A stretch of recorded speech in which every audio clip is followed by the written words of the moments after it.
So I've shared the lumberjack story before, where this guy was training and he was doing all these crazy things with, swinging barbells and all this stuff. And it wasn't me, but a different coach walked up to him and was like, "Hey man, like, what are you doing?" And the guy's like, "I'm training for the lumberjack competition. I've won 5 years in a row." And it's like, "Oh, we'll keep doing what you're doing then." Right. So I'm going to share something on my end of things. Is that I've been training athletes for a very long time now. Sometimes we're on the road. We're training out of a hotel gym or something, or we're training in a parking lot. And it's even happened to me. Right. I've been doing something, and someone came up to me and tells me, "My personal trainer says that you shouldn't use momentum to lift the barbell." And I'm like, "Well, this is a snatch. There's only one way to do it, and that is to use momentum.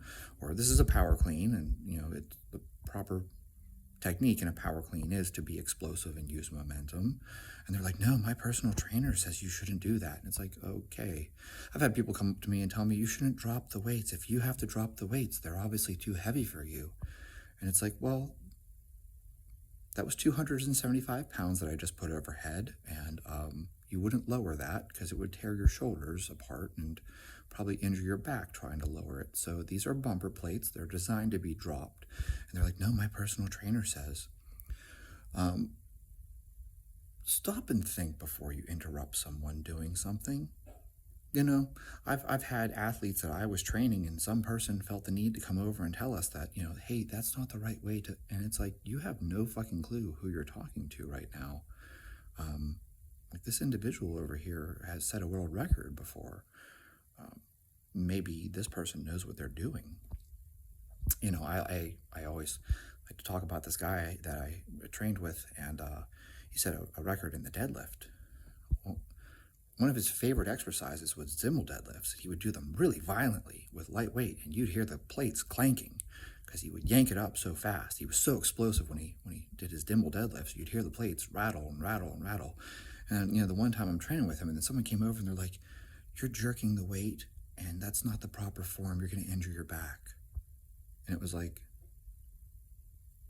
this man deadlifts over 800 pounds. I'm pretty sure him doing Dimmel deadlifts with 225 on the bar is nowhere near anything that he would even have to worry about. Him moving violently is just simply a reflection of the fact that he's putting maximal force into this movement, and the weight is relatively light compared to what he's capable of. And yet someone felt the need to come over and tell him, "If you're jerking the weight like that, it's too heavy for you."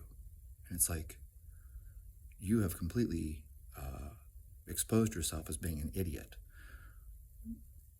It's not too heavy for him. He deadlifts over 800 pounds. 225 is jack shit. That'd be like me trying to lift 5 pounds violently. Like, it'd be jack shit. So the only reason I share this is because I want to make a point here, and I mean this in the most helpful way to anyone out there. But before you speak up and make a comment to someone like, "Hey, you shouldn't use momentum to lift that," make sure that you know what they're training for and what the purpose of what they're doing is. If you see someone swinging a barbell and you think, "Oh, that's really weird. Why would you do that?" And then they tell you, "I'm training for the lumberjack competition," maybe shut the fuck up, because maybe what they're doing actually makes sense for the application. Right? You see someone doing, jumping squats with a barbell, and it's like, "Why are you doing jump squats?" And maybe they know what they're doing. Just one of those things, right? Someone doing quarter squats, but they're doing quarter squats with really, really heavy weight, and they're moving it violently. Then you find out this person is a high jumper. And it's like, well, then that makes sense for that person, doesn't it? You see someone swinging dumbbells, right? They're doing hammer curls, but they're swinging it. And you're like, "Why are you doing that?" And it's like, "Well, I'm a sprinter, and this is a good way for me to actually build core strength so that I stabilize better when I'm running." And it's like, oh, like maybe you would want to violently swing the dumbbell when you're doing a hammer curl if the goal wasn't bicep building, but you're actually trying to build that midline stability because you're a sprinter, right? Like, just because something looks wrong on the surface level, hesitate for a second before you say something, because maybe this person is training and has a different purpose for that movement. And that's all I wanted to share here. Was like, before you speak up, like, maybe stop, ask a question or two first, and be like, "Hey, what are you training for?" Because maybe someone's doing something really weird, and then it turns out, oh, that makes perfect sense in this context.